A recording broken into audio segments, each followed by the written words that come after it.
two vehicles of the NBA. Miller High Life. Miller, made the American way since 1855. And by the U.S. Armed Forces. It's a great place to start.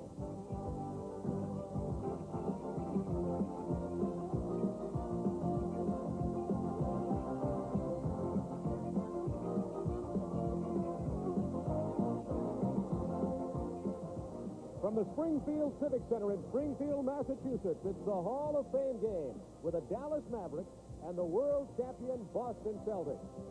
Hello, everybody. This is Bob Neal, welcoming you to another season of NBA action on the Superstation. I'm really looking forward to this year, not only because of the high quality of basketball expected from the National Basketball Association, but because I'm going to have the opportunity to work with former NBA All-Star Rick Barry. And, Rick, you've already been working. You saw these two teams, for instance, playing just last Friday night. Yes, I did, Bob, and it was an outstanding ball game with the Mavericks winning by 3 points. Now, if you were to analyze how important the game is for tonight for both of these ball clubs, for the Celtics, well, Casey Jones probably would like to have the season get started. He knows what his ball club can do. However, he will be stressing the defensive aspect of the game tonight, especially the transition game for the Celtics. For the Dallas Mavericks and head coach Dick Motta, a lot of changes made in the offseason, very good changes for the Maverick organization, and they're going to be looking at some of their rookies. They have to make a few final cuts, and we'll be keeping you appraised of how they're doing during the course of the ball game. But keep your eye on their #1 draft pick, Roy Tarpley. He has been a tremendous surprise, Bill, for this ball club. I mean, Bob? That's all right, since you've been talking to Bill. Remember, I'm a foot shorter, and you'll have no problem with it. Everybody knows that this is the home of the Hall of Fame here in Springfield, and our new host of the Prudential Sports Updates, who will be with you at halftime all season long, is Charlie Neal. And tonight, because of the special announcement, Charlie is anchoring live here in Springfield from the Hall of Fame. Well, thank you very much, Bob. I am here at the Hall of Fame because at halftime tonight we do have a special presentation. The nominees for the Hall of Fame will be presented. That's all coming up at halftime. We invite you to join us for that. And Rick and Bob will be back with the opening tip-off for tonight's contest in just a moment.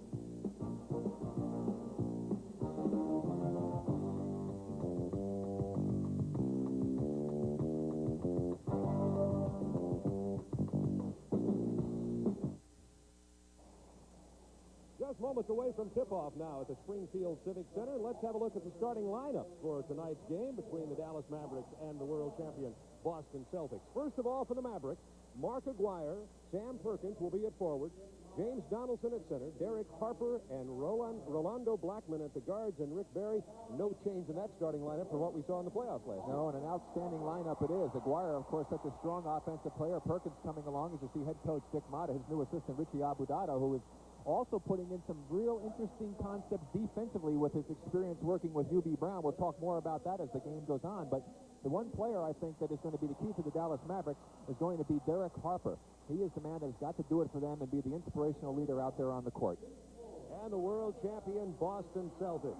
Winners over Houston in the championship series last year. Kevin McHale, Larry Bird at the forwards, Robert Parrish at center, and it'll be Dennis Johnson at guard along with Sam Benson. And Sam Benson, of course, is the odd man out in terms of the unusual name in that starting lineup. Danny Ainge injured. Has a back problem, not expected back for a few more weeks. As you look at Casey Jones, he's done a great job with this team. And you notice that the big four playing for the Boston Celtics tonight, that's, of course, McHale, Johnson, Parrish, and Bird. They did not start in the game against the Mavericks on Friday night. They did not have those four in until the Celtics had gotten 22 points behind in the second quarter. They came in, cut it down to a 12-point halftime deficit. So the Boston Celtics, with those four players in, are quite a different ball club than when one of them is on the bench. And our officials for tonight's game, Danny Crawford and Ed Rush, and there's Bill Walton on the bench. Bill Walton has a sprained ankle. It has nothing to do, best I understand, Rick, with his previous foot problem, simply an ankle sprain that he suffered this year. Well, I believe in talking with their trainer, Ray Melchiori, and some of the other people, that it is a little bit more than just that. They're concerned a little bit about Bill with that ankle acting up on him, and he, of course, has that history of problems with it, and that could be a big factor in the Celtics' quest to try and repeat as champions, because Bill Walton was an integral part of their success last year, because I felt with his addition it allowed Robert Parrish to play a different game. He could be more aggressive. He didn't have to worry about foul trouble, and I thought he had an excellent season. So that's an injury they're very concerned about, as well as Scott Webben, who had off-season injury on his heel, and he expects to be back perhaps in 3 to 4 weeks. There's Sam Benson, who's starting in place of Danny Ainge. Sam Benson, of course, from Michigan State, and he's a man that the Celtics desperately need to start playing well at guard. He just had 6 points, 3 assists in 17 minutes the other night when they played down in Dallas. The Ainge injury could be a bonus a little bit to Casey Jones and the Celtics, Bob, because it's forcing him to have to play Vincent. He's been pleased with the play of Carlisle also in replace of Ainge, and what it's going to do is give these players a chance to develop a little bit more confidence in themselves, and as the season progresses, this could be invaluable. Donaldson and Parrish, and the tip is won after it went to McHale by Parrish again, and the Celtics open up on the attack. Sam Vincent, number 11 for the Celtics. So notice much more aggressiveness on the defensive end of the court for the Mavericks because of Richie Abudado's influence. Into Robert Parrish and Vincent. So Larry Bird just inside the three-point line. It moves in from about 10 and banks it in. Larry Bird scores. Boston in front, 2-0. Larry spent this summer shooting balls at least an hour and a half every day during the course of the summer. He's a dedicated individual. He's 13 for 25 from three-point range in the exhibition season. Sam Perkins with the turnarounder won't fall, and Parrish captures the rebound for the Celtics, leading 2-0. Opening moments of the opening game of the 1986-87 TBS season of NBA basketball. Good hands by Perkins. Turnover to Dallas, and up quickly. Harper goes onto the left side. Perkins gets it down inside to Mark Aguirre. Back to Perkins. He'll shoot it again. Hits this time. 1 out of 2 for Sam Perkins. Going out North Carolina. Tied at 2. 10:53 to go. Quarter number 1. And the pressure out high in the forecourt. Down to Bird on the baseline. And Bird's miss is captured by James Donaldson. And here comes Harper pushing it up court quickly. Had Perkins open on the left. Couldn't get him. We have a foul underneath. It's going to be on Sam Vincent. It'll be his first and the first of the game. Celtics very good transition-wise that time, and that, of course, something that Casey Jones is watching and has been working on. The Celtics will be practicing 2 a day tomorrow. Players aren't real thrilled about that, but they have no choice. Three-point attempt by Mark Aguirre won't fall. Bird with a rebound on the break. And McHale on the left and Parrish on the right. He pulls it up and gets it to Parrish in the paint. Tries it from about 8 feet, and he's in there. Robert Parrish. One thing you watch for Parrish here early in the ball game, he likes to take off and break down the court to get a cheap, easy basket sometimes in the transition game. We'll see if he does that here early in the first quarter. He did it the other night in Dallas. Mark Aguirre was there just after the beginning of the franchise. Derek Harper can't get it to go. Parrish with another rebound. Outlet pass is held up by Donaldson, but the Celtics are still running with it. And here's McHale shoveling it up. Won't go. Rebound is captured by the Mavericks, and Harper on the run. Derek Harper, the man who's going to be calling the plays most of the time for the Mavericks. Rolando Blackman, Mark Aguirre, number 24, just inside the three-point line. Parrish breaking out of there quickly again. The Bird. Tipped away. Still in the control of the Boston Celtics.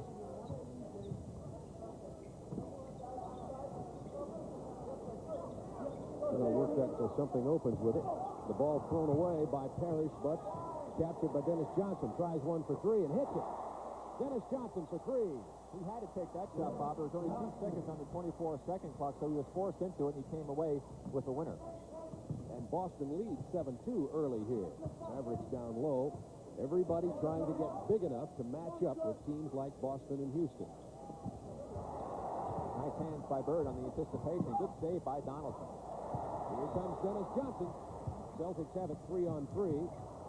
Third throws it away. Derek Harper. Now 2-on-2. Aguirre on his right. He's going to pull it up and set something up. He missed Perkins. He turned his back to the left side of the court as Blackman hit. Perkins was wide open. Could have had him done. Now we have a 7-4 ball game with 8:33 to go, quarter number 1. And the Celtics and the Mavericks have not changed any players yet. That's why you have to stop in the middle on the break, Bob, so you can see what develops. And Harper turned out to the right and missed it that time. Bird guarded by Aguirre. Now to McHale on the turnaround. It won't fall, but Parrish goes over the back and gets it over Perkins.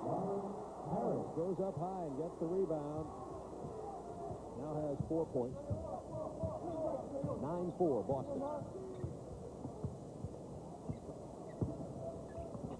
Now Perkins inside tries to answer in kind, can't do it, and we have a whistle. It'll be on Parrish. That's his first of the ball game. 2 fouls, both of them been against Boston so far. Now watch the good fake. There's a good ball fake to get Bird in the Paratrooper Club. There's the shot by Perkins and the left arm push-off by Robert Parrish committing the foul. But a nice move by Perkins. And Robert Parrish, again, has to be careful of getting into foul difficulty, especially with Bill Walton on the injured list right now.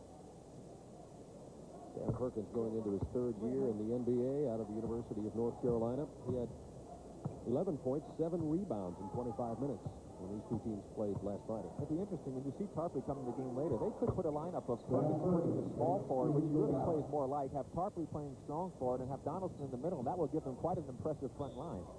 And Harper called for the foul out in front court on Sam Vincent. And they could move Aguirre to the back court and play the big guard, and it'd be very interesting to see how that lineup would work. And I know that Dick Donovan has thought about the prospects of the versatility that he has now with the players. Something Dick Motta wanted to accomplish when he made the trade, particularly meaning Dale Ellis. Here's Bird tied up inside McHale with his Celtics are so powerful. And McHale gets his first hoop of the night. And it's 11-6 Boston. Back quickly to Mavericks. Derek Harper out of Illinois. Down to DePaul's.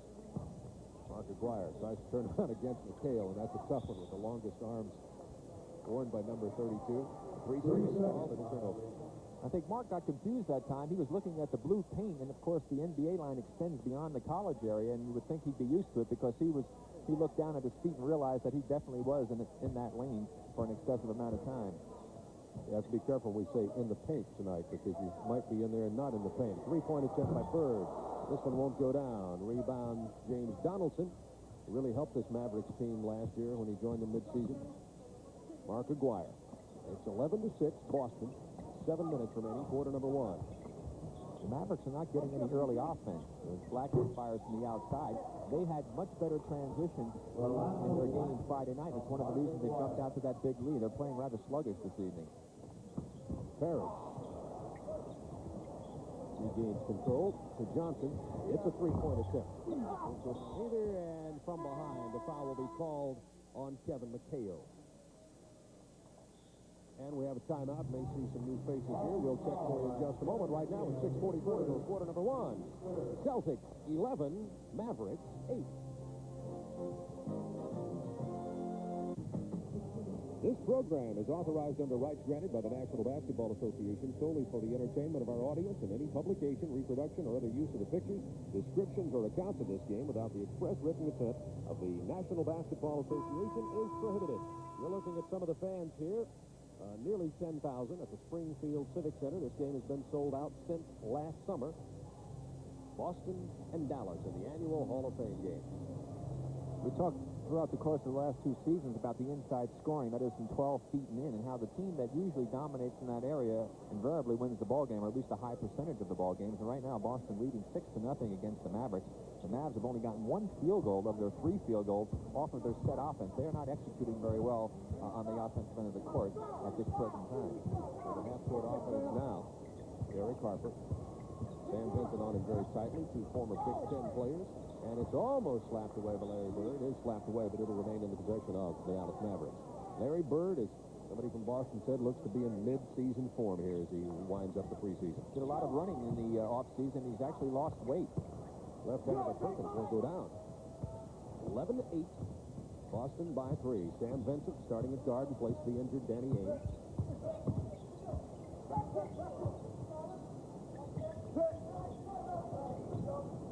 Inside to Parrish. Over Donaldson.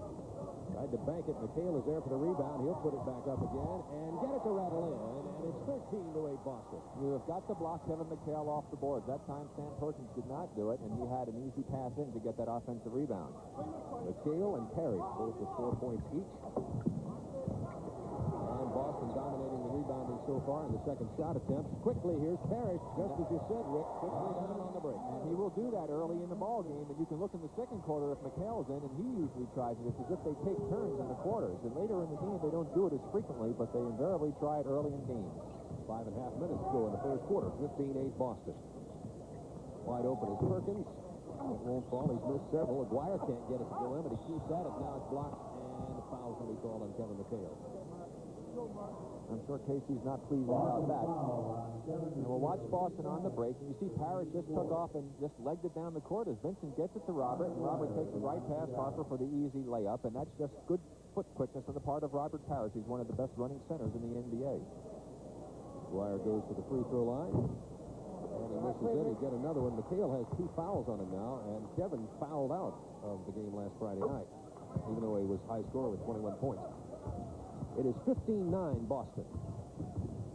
Dennis Johnson has been getting a lot of playing time this preseason, more than he frankly wants, but Boston's been short because of the injuries. Dennis Johnson on the baseline can't find anything. Amazing how a guard 6'3", 6'4" can look lost down there. In the paint, Johnson won't go. It's Donaldson with the rebound. Good defense that time by the Mavericks.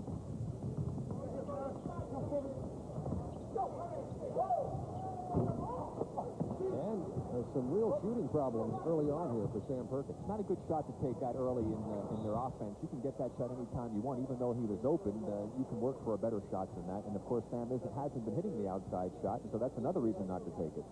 And this is the usual starting five here for the Mavericks, playing a little sluggishly early, trailing 15-9, 4:40 to go, first quarter.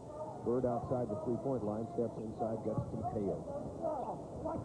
Perkins won't go. Rebound, Donaldson. Here comes Derek Harper. Celtics are back very quickly. Blackman's going to shoot over Bird. Miss. Loose ball. The baseline. Harper. Won't go down. And Parrish has it this time to Bird. Bank won't go. Controlled by the Mavericks. 15-9. Boston continues to lead. Sloppy first quarter. Look at the shooting for Dallas. 3 for 13. They just can't buy a basket. Donaldson was going to try to just muscle it in with his 272 pounds against McHale, but Bird tips it away. First substitutes coming into the ball game, and get a look at Al Wood, picked up from Seattle, another North Carolina product, along with Brad Davis. And Al Wood, I think, is going to be an added bonus for this Dallas ball club because it gives them someone for Blackman to come in and play. And, of course, with Davis, a great outside shooter coming in for Harper and working hard on the defense, it gives them a very nice guard combination. Wood has had double figures 4 of the 6 games he's played a lot into this team. Here's Brad Davis out there. He can't get it to go down either. Have to check the lids on the hoops right now. 15-9 the score remains with 3:46 to go first quarter. Robert Parrish to Bird, to Johnson to Parrish. Spins around and gets the hoop over Donaldson. And the Celtics do that better than anybody in basketball. They move that ball so quickly, and there's just a miscue on the part of the Mavericks as Perkins threw the ball away. And it'll go back over to Boston. There's Dick Motta. Dick Motta's been successful everywhere he's been, including last year. Took his team past Utah in the first round of the playoffs before losing to the Lakers. Well, we're going to get a look at Tarpley. He's coming into the ball game, and he was very impressive in the game Friday night. Also, Uwe Blop and Detlef Schrempf coming in, part of the foreign connection of the Dallas Mavericks.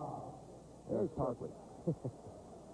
7 feet tall, 244. And, Rick, I enjoyed what you said about the fact that he looks like he's going to be a real banger down low. A fella likes the contact. For 3 points, Bird. And the rebound by Tarpley. Here's Brad Davis. He has a real nose for the ball on the defensive end for rebounds, also offensively as well. His game needs to improve as far as his inside moves. Otherwise, he's got a nice game. Here's Tarpley. Brad Davis. And Uwe Blop has it blocked by McHale. To Dennis Johnson against Davis. Won't go down, and Blop gets the rebound. That's why you use the glass. Schrempf hit from there, but doesn't McHale. 17-9 Boston. That's the biggest weakness of Schrempf's game right now, his lack of confidence in his outside shooting. Otherwise, he's playing very good basketball. The Mavericks just can't buy a bucket. They have missed their last 9 shots. Boston not hitting very well either. Remains at 17-9. Brad Davis, 10th year out of Maryland on the right side. And timeout, Dallas. 2:35 to go in the first quarter. Bob Neal, Rick Barry with you from the Springfield Civic Center. We'll be right back. Well, we talked about the inside scoring, Bob Neal. It's up to 12-0 in favor of the Boston Celtics because of the poor outside shooting selection of the Dallas Mavericks. The Celtics were able to get down and get some good transition baskets as you look at Roy Tarpley, and we'll see what Dick Motta has come up with to try and get some life into this Dallas offense, an offense that was number 2 in the league last year behind the Los Angeles Lakers, over 115 points a game. They only have 9, and they've played 9.5 minutes already. And have missed their last 9 shots. Here's Davis trying to find something, almost stolen by McHale. Talk about a mismatch. Talk about good defense also, with the big man jumping out on a little guy, and Vincent comes back with another good play. Sam Vincent tried to blow right past Davis, couldn't do it. Davis got the position. Bring it back outside. Dennis Johnson, number 3. Pepperdine. And Larry Bird against Schrempf. They're the same size. Bird finds the open man all the way across the court. Dennis Johnson can't get it down. Al Wood, who was formerly the first draft choice of the Atlanta Hawks. Shrimp did a nice job on Bird that time defensively. They banged each other and got into a little pushing and shoving match on Friday night. And finally, some scoring from Roy Tarpley, the rookie. That's a nice little move. He didn't hesitate that time. He didn't show that in the game Friday, but if he has that move down, he is really going to be a terror offensively. And here's McHale trying to answer. He's fouled as he shoots from about 8 feet. Dallas now 1 out of 10 of their last 10 from the field, and Boston only 1 out of 7. And Al Wood picks up the personal. But, you know, that's a foul that Coach can't be too upset about, because Al was trying to do something constructive defensively. He dropped in to try and help out and double up on McHale, and he thought he had made a good block, but he caught a piece of the arm. But, again, the aggressiveness of Dallas defensively is something you're going to notice in this team this year. It's not something that they exhibited in the last several seasons, and Richie, again, Adubato has really helped with them. They are playing very aggressively defensively. You probably won't see a lot of their traps and full court presses because they haven't got them down yet. Also, they don't want everybody to see them this early before the season has started. And McHale now has 6 points. 19-11 Boston, 1:29 to go first quarter, and David Thurchill is checked in for the Celtics. Where's number 45, guarding Shrimp. And the pass just sails through everybody, touch nobody, and it goes out of bounds, and the Celtics will have it on the turnover again, leading 19-11.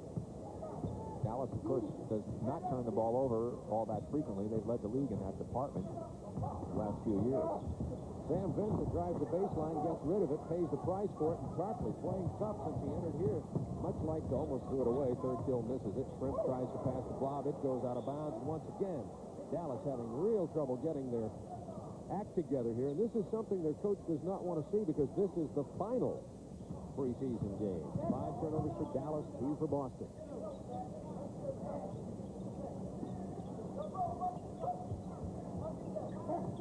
And Vincent gets the pick and roll to Parrish. Down low, won't go. He's fouled. Well, I tell you, it's one of the most basic plays in the game of basketball, and yet so many players have the inability to be able to defend it properly. Let's take a look again. There you see Blob came out to try and help out, but his man Davis had gotten over the top. Now, from the weak side, the help was a little bit late getting over there on Robert Parrish, but what Uwe Blob should have done, when he saw that Davis had actually fought through the pick, he should not have jumped out, which enabled Parrish to roll to the basket uncontested. Parrish with 10 points now. 21-11 Boston, 44 seconds to go, quarter number 1. That was Uwe Blob's first personal. Wood and Davis in the backcourt for the Mavericks. Tarpley out high, which they don't want it. He gets down low now. Here's Blob from the baseline. Shoots at about 18 feet. He was only about 16 away. Boston on the break. Dennis Johnson can't control. And it went out of bounds, was touched by Davis, so it'll belong to Boston on the baseline. Uwe Blob suffered a bad case of parishitis on that last one. He saw Robert coming out, and he fired that air ball up there. And we have an official timeout. There's timeout now to Boston. 22nd timeout. 22nd timeout. 21-11, Boston leading. 23 to go in the first quarter. Bob Neal and Rick Barry with you as you look at Dick Motta talk to his Dallas Mavericks. They hope to contend with Denver and Houston in the Midwest Division. And they will definitely do that. You can see their record. Very good at home. Of course, they sell out all of the games there at Reunion Arena. And what a job Norm Songju has done down there with that Dallas Mavericks franchise. It's turned into one of the best franchises in the league. And if you had told me 5 years ago that you could turn Dallas into a frenzy of basketball, I would never have believed it. The Dallas Mavericks finished strong last year before losing 4 games to 2 to the Los Angeles Lakers. And J.C. Jones, who introduced his team along with Dick Motta at the Basketball Hall of Fame luncheon today, said they had amazing statistics in the category of salaries. 22 seconds to go, first quarter. Dennis Johnson will hold it out for the final shot. Al Wood, a little bit taller than Johnson, out on him tightly. See the clock up on the top of your screen. McHale double-teamed and fouled, and he's going to get 2 shots. Al Wood got it. Well, another member of the Paratrooper Club. You join that club, you pay the dues more often than not, and Al Wood, coming down on top of McHale, will send him to the free throw line. And with 3 seconds left, we'll see if the Mavericks can get any type of a shot up. We'll watch it again. There's the good ball fake, and from behind comes Al Wood committing the foul. But again, you saw he was still trying to do something good defensively, trying to come down again and double on McHale. He's picked up 2 fouls trying to do the exact same thing. And again, he would get graded an A for his thought process and an F for his execution. McHale has 8 points now. 2-1, Blob with the long shot. Had it been a field goal attempt, it would have been good in a game of football, but it was in basketball, and it's 23-11 Boston after 1 quarter is over from the Springfield Civic Center in Springfield, Massachusetts.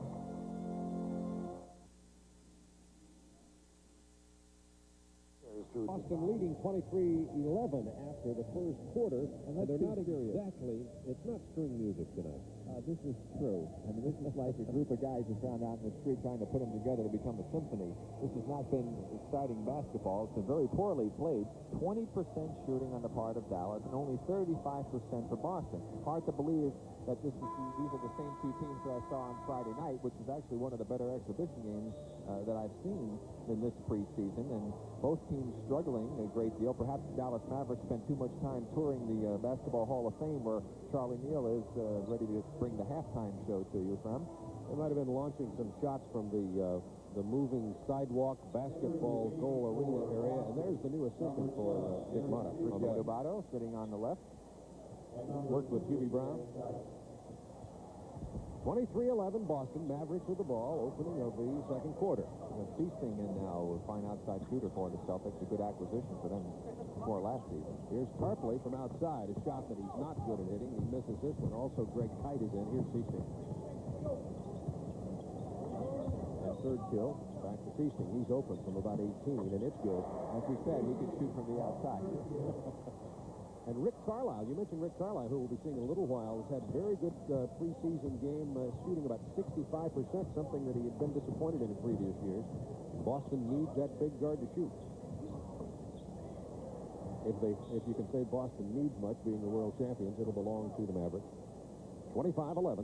Well, there's a very delicate balance there to try and repeat as champions. You can't mess up the chemistry, and one player can't try to do more than he did the season before. And, of course, without Len Bias and that tragedy with Len, this team would have really been an outstanding ball club. Al Wood can't get it to go down, but the ball will stay down there. We had a foul on Uwe Blab. No foul. No foul. I didn't get the call, as a matter of fact. It belongs to Dallas. 25-11, Boston leading. Here's Detlef Schrempf, number 32. Al Wood gets it from the back. 25-13, Boston. First points for Al Wood. Well, if Dallas is going to get back in, this is the time to do it with this lineup in for Boston. And that's it. He's the only frontline player in for them right now. McHale couldn't get it over Roy Tarpley, and Roy Tarpley is matching up very well against Kevin McHale thus far in his short-lived, to this point, NBA career. And he misses from 18. Schrempf pushed off on that one for the rebound, as Rick Carlisle, who you spoke about, is in the ballgame. And Dick Motta looking on very concerned, because this is probably the poorest exhibition of basketball that his team has put forth thus far in the exhibition season. Trailing 25-13, 10:30 to go in the first quarter. In the second quarter, excuse me. Kevin McHale to Feasting. Third kill's open from 16. Misses everything. McHale gets it. Tries it again from 19. And Schrempf for the rebound. Now the Mavericks trying to run. Something they did a lot of Friday night, and now they execute this time. They've got to push the ball up the court and get some easy baskets. The Celtic defense, when you let them set up, is just much more difficult to try and score against. In fact, sometimes it's almost impossible. Uwe Blab's first points of the game. McHale on the baseline has it stripped away by Schrempf. Now Brad Davis and Dallas looking a little bit better, trailing by 10, 25-15. Down low again to Schrempf. And he gets the hoop over Greg Kite. 25-17. Dallas getting it together after the substitution. Third kill. Tried to bank it. Won't go. Belongs to the Mavericks thanks to Roy Tarpley. Good defense by Blop, keeping his position that time. Tarpley had 12 rebounds last Friday. Here's Schrempf. This is Blop with a rebound. It won't go. He's fouled. He'll go to the line for 2. We're going to look now at Fred Roberts coming into the ball game from Utah. as McHale goes to the bench. So Casey Jones with the entire bench coming in, 3 fouls on McHale. And Roberts, of course, trying to make this ball club, but with the injury situation now with the Celtics, he doesn't have any problem about that. However, he has played well in exhibition, and he very well, if everybody can back off that injury list, could very well beat out Thurkill, and they're battling for that other position. There you see Fred, BYU graduate. And I asked him what's been the biggest difficulty he's had in joining the Celtics. He says trying to find a house. Rick Carlisle, number 34, guarded by Al Wood. Third kill, Feasting. And there's Fred Roberts. Carlisle's open for that shot, but it's partially blocked by Tarpley. It broke out. He's a player, Bob. Blocked it, but they couldn't get the ball to him early. Al Wood now from North Carolina down on the near side. New addition to the Dallas Mavericks. Here's Tarpley trying to go inside. Can't muscle it in past Roberts and Kite, and back come the Celtics. Freddie Kite with the help that time. And a bad pass by the Celtics. And Dallas takes over, trailing 25-18, 8:53 to go second quarter. The second line, if you want to call it that, of both teams looking pretty good here for Dallas. And just as I say that, they turn it over. Back come the Celtics. New backcourt, Harper and Blackman, the starters, will be back in for Dallas on the next dead ball. Third kill on the far side to Greg Kite. It's the pick, and it's a moving pick, and the foul's going to be on Greg Kite. And here comes Harper and Rolando Blackman re-entering the game for Dallas now, and David Wood will sit down. 8:26 to go, second quarter, 25-18 Boston. Eric Harper. Shrimp checking to see if he's in three-point range. Twice about it. And we've got a moving pick on Detlef Shrimp. For the Celtics. Dallas foul on Detlef Shrimp, his third.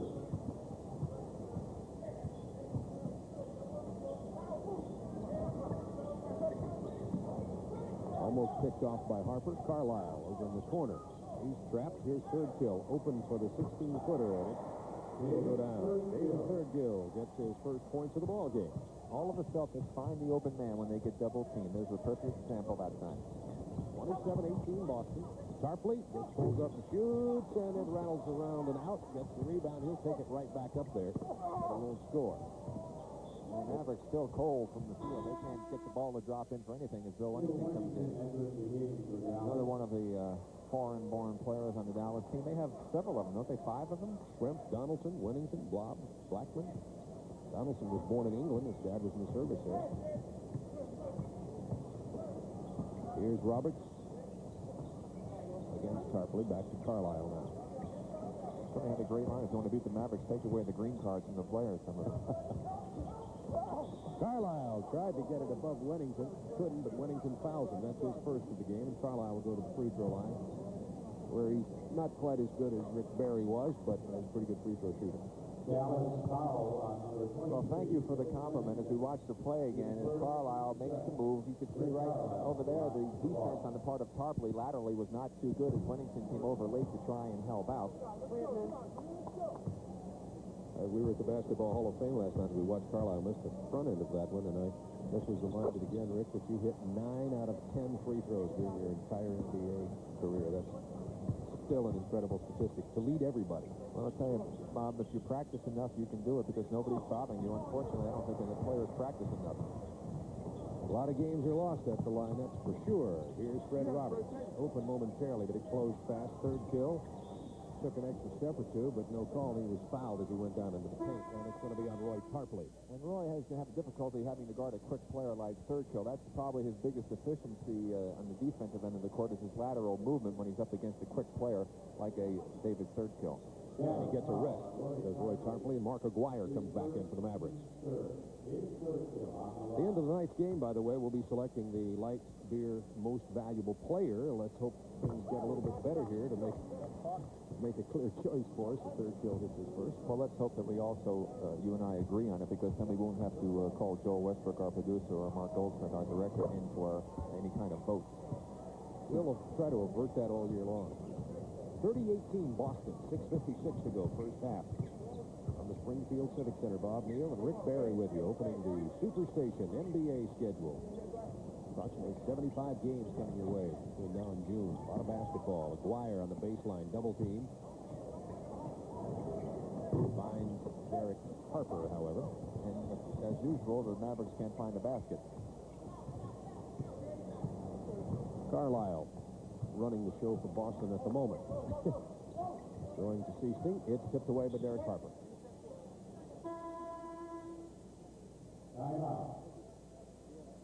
And we have a timeout on the floor with 6:23 to go in quarter number 2.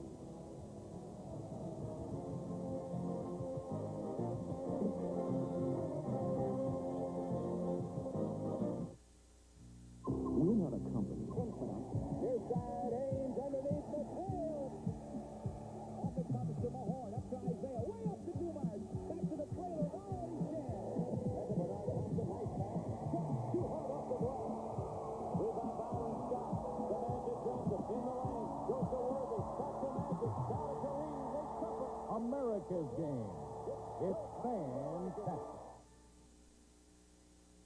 CBS Sports coverage of the NBA is being brought to you by Renault and Jeep, official vehicles of the NBA. Boston with the inbound. Greg Kite out high. Carlisle's open and misses it. Aguirre with the rebound. Back come the Mavericks, trailing 30-18, 6:10 to go. Second quarter. Down deep to Perkins. Tries to spin around Roberts. Has it batted away by Greg Kite. Another good job by Kite coming from the weak side to help out with its second block. Third kill to Roberts from the corner. Aguirre can't control the ball. He tried to get the pass to Derek Harper, and back comes Boston. 3 against 3. They don't like the numbers and will hold it up here. Seasting, Kite, Carlisle. Third kill. Roberts in there for Boston. Nice pass. Third kill. Can't get it to fall, however. And Perkins with the rebound. 9 turnovers for Dallas. Only 7 field goals in the entire game.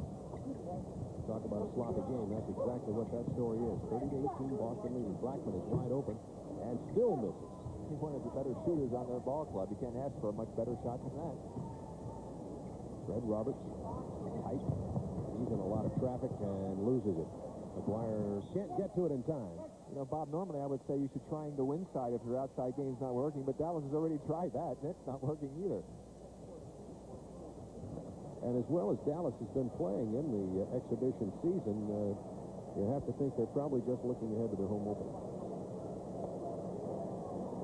They better hope it gets there. Better hope that's what they're doing. You see that, 3 for 14 here in the second quarter. And Boston not shooting much better. Thank goodness for that. They still have within contact of the field, as they say in track and field. Harper just about picks it off and does maintain control. Gets it to Whittington for the jam. That's one way to increase the shooting percentage. 30-20, 10-point Celtics lead. Fred Roberts been playing well from Utah to Boston. Third kill.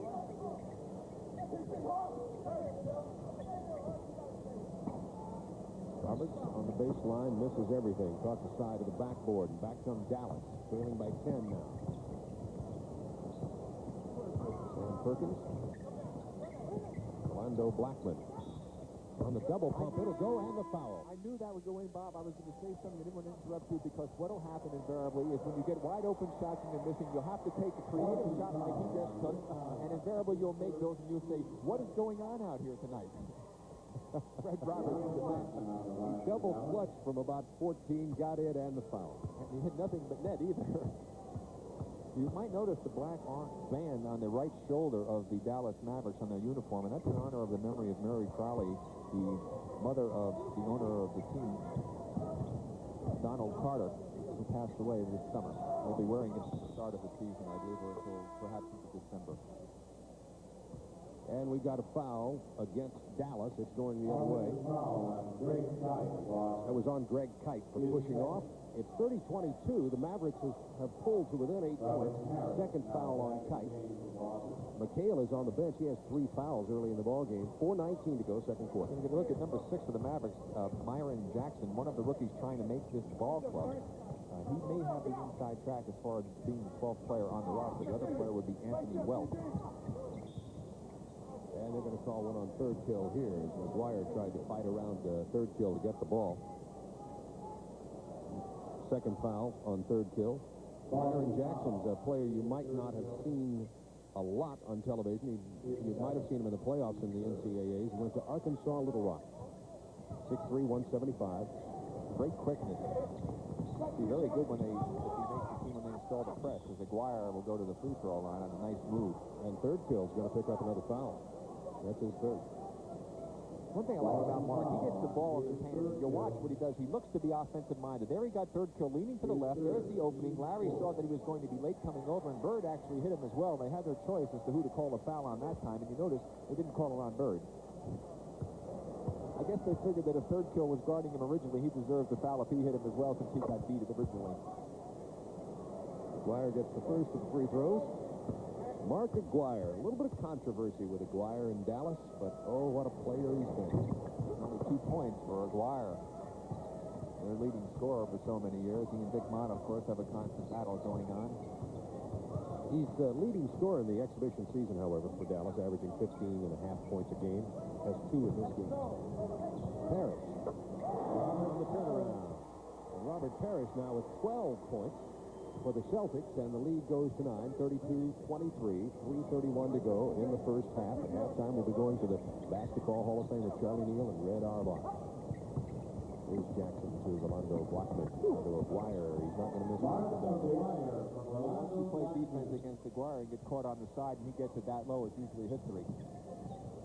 One of the players who doesn't seem to be as strong as he is, but obviously history says he is down low. Third kill with a nice pass, and his shot will go down for him. Parrish comes away with it. Finally, Dallas has it, and here comes Sam Perkins. Looking for somebody, finds Myron Jackson. Perkins will throw the left-hander. That's good from baseline. 32-27, Boston leading, 2:45 to go, first half. Perkins has 6.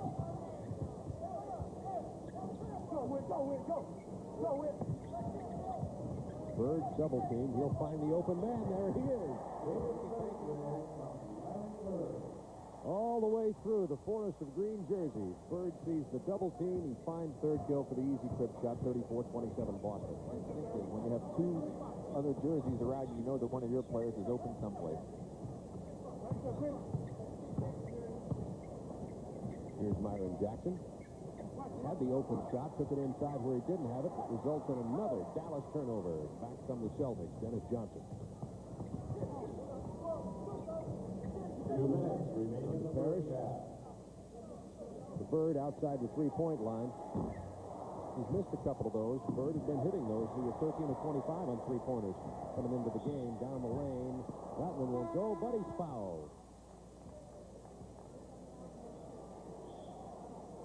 And we've got a timeout on the floor. 1:48 to go in the quarter. 34-27, Boston leading.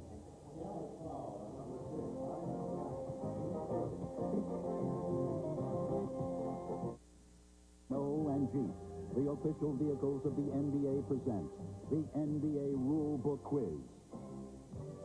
New Jersey forward Albert King breaks away and goes up for a dunk, but the ball ricochets off his head before going completely through the net. Is this a legal basket? This is Jeep out completely through the net. Therefore, this basket is disallowed. Oh, those Hollywood nights. Now over for November on Superstation WCB. Here's an example why Larry Bird is so tough. There's the double team. Now watch him look around. He looks at Carlisle and he realizes that on the other side of the court, third kill is wide open as Aguirre tried to drop in to help out, but he fell down on the court. And Larry Bird now at the free throw line after having a very nice gift presented to him by Bill Wennington as he threw the ball right to Larry Bird on that last rebound. Gets a chance to show you that he is also an exceptional free throw shooter. That's only Bird's fourth point of this game. The foul, by the way, prior to our commercial timeout was on Myron Jackson handling the ball now for Dallas. 36-27, Boston leading by 9, a minute 40. Total halftime. We'll be going over to the Basketball Hall of Fame. Dallas averting another turnover. Into Jackson. Nice pass to Aguirre. 26-29 Boston. By the way, the World Series Game 7 going on tonight. We just want to tell you basketball fans to stay tuned right here. We will keep you posted on the World Series as you get to enjoy your basketball. Parrish in the paint, can't handle it. Jackson, let's see his speed. Aguirre on his right. Aguirre will take it to the hoop over Dennis Johnson. 36-31. All of a sudden, we have a 5-point game with 1 minute to go in the half. These two teams have only played twice in exhibition season. They've been very good contests. The Celtics in '84 won by 2, and Dallas won by 3 in the second meeting, which was Friday night down in Reunion Arena, as Jackson picks up his second personal foul, and Carlisle go to the line. Rick Carlisle's been getting a lot of minutes in this game. You talked about Bird before. He only has 4 points. If you remember, he hit the first shot that he took in the ball game. It was the first point of the ball game, and then he's had a long drive spell. He's missed, I believe, 3 3-point attempts in this ball game. 37-31, 38-31. Boston leading. And there you see the inside scoring that you were talking about, Rick. There's your story. And the illegal defense being called against Boston Celtics. They'll get a warning for that. Next one will be a technical. I think I would always go for one if I'm a coach. You know, you can defense, and all the other team does is get the ball back. 38-31 Boston. Bob, everybody does it all the time. Anyway, Aguirre can't get it to go down. Sam Perkins with a rebound. Dallas now getting some of those second shots. And the hustle that time knocks the ball out of bounds by Aguirre. Boston controls with 42 seconds to go in the half. Dennis Johnson slipping on the court. The ball rolled out of bounds. Let's hope Johnson isn't hurt. That's a sure way to get a groin or a hamstring pull. I think he's all right. And a good way for a lawsuit to take place. He's got his lawyer, I'm sure, sitting right up there in about row 4. And you see a little help coming by Perkins helping Aguirre up, and now we'll see what happens to Dennis Johnson. He comes over for the ball, and he just loses his footing. The right foot hit the floor, and there was no traction there, and Dennis loses it out of bounds. Yeah, they've got it mopped up now. They're still working on it over there. Some condensation. The Mavericks, despite their bad shooting, has worked hard. They've gotten 7 offensive rebounds, but they've not been able to convert any of them, thanks to Jim Stewart's statisticians doing his usual mediocre job. Perkins can't get it to go from 2 feet away, and the Celtics have the rebound and the break. Bird can't find anybody. Takes it back out to Dennis Johnson. They'll work for the final shot of the half. 20 seconds remaining. 38-31 Boston. The Celtics shoot early. The Mavericks could get one last opportunity, but if Larry has the ball, that won't happen. Bird getting what you call a very aggressive hand check by Perkins, and they'll call a foul on Sam. 11 seconds to go in the half, and Bird will go to the line for an opportunity for 2.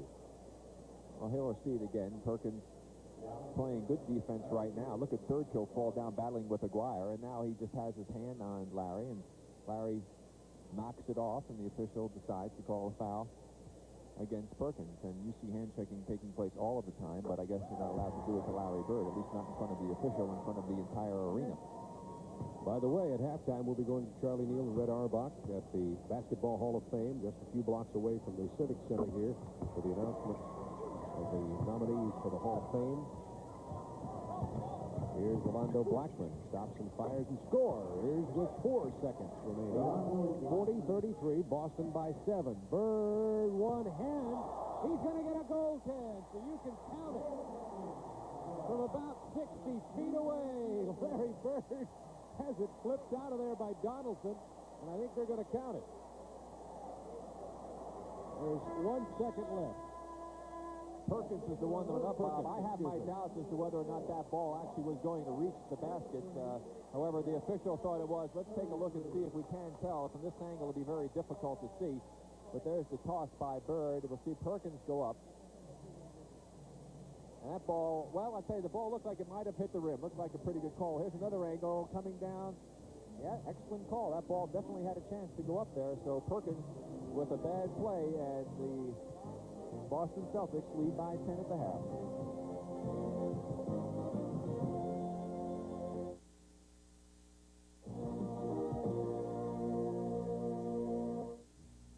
Perhaps, even though it is a 10-point game, perhaps the game will be played with a little bit more precision in the second half. Well, I think that the odds are in favor of the game improving as far as quality goes in the second half, Bob. When you look at 33-34% on the part of both ball clubs, the big factor, the 12 turnovers by the Mavericks, way above what their normal average should be, causing some easy opportunities for the Celtics.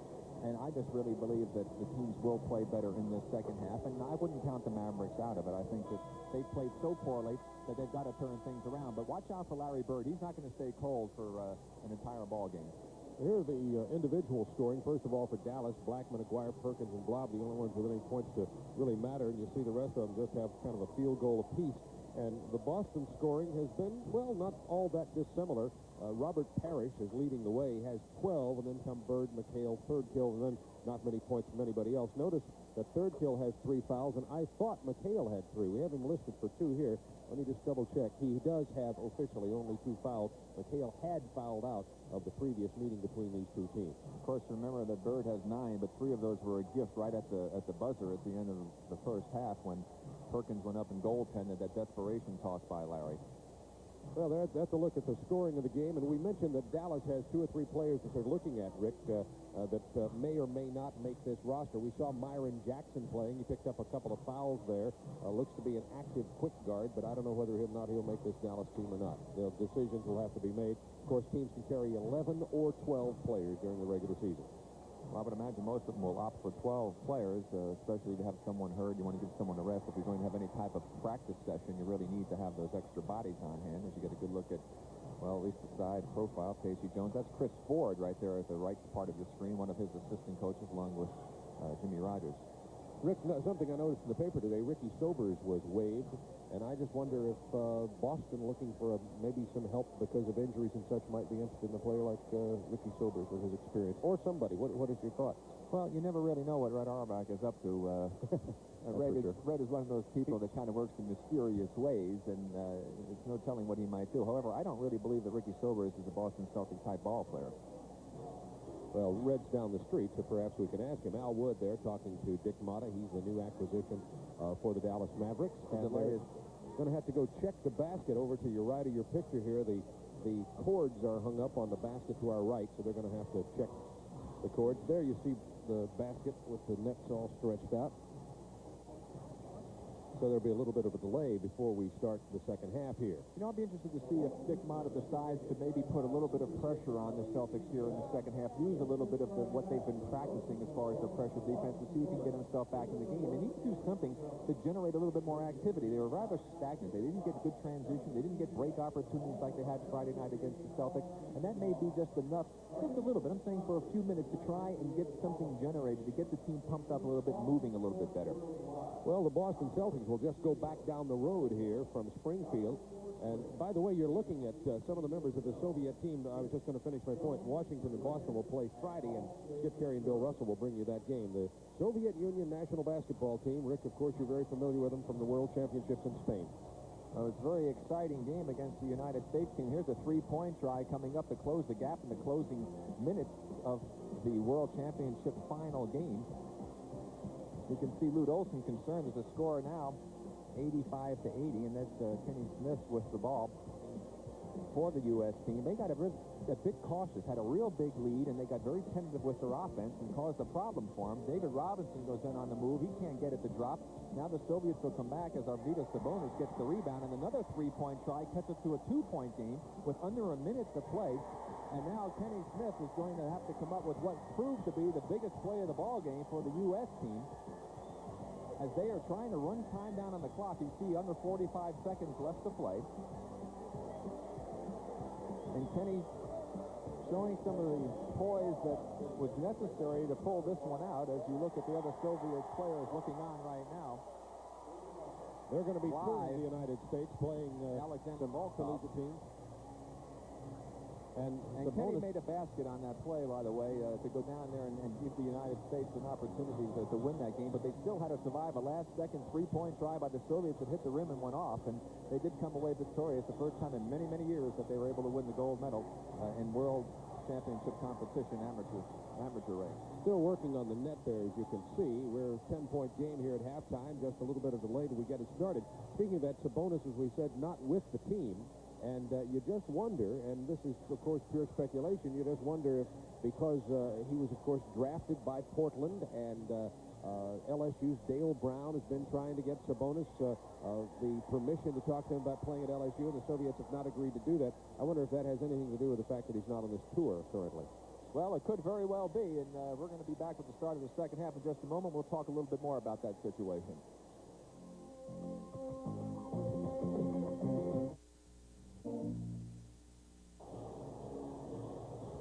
Well, you see the Boston Red Sox are way out in front of the New York Mets. That game being played at Shea Stadium. It was postponed because of rain. They're leading 3-0 only in the second inning. We'll keep you posted on the World Series.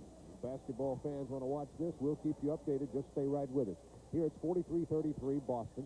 Dallas with the basketball into Donaldson, and he scores early from about 6 feet away, and it's an 8-point game. Starting lineup for Dick Motta. Tarpley starting. We're getting our first look at Anthony Welsh, number 44, and Wood starting in the backcourt along with Harper.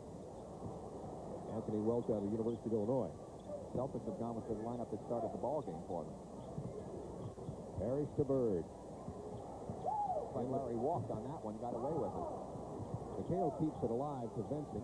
Harris down to Bird on the nice pass. It's banged away out of there. It was Wood who got a piece of the ball. And here comes Johnson. It's blocked this time by Donaldson or Tarpley. And now the Dallas Mavericks on the run, trailing by 8. Opening moments of the third quarter from Springfield Civic Center. Bob Neal and Rick Barry with you.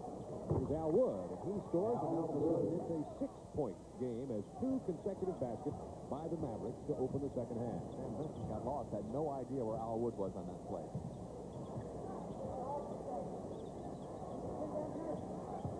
Bird with the pick and the open shot.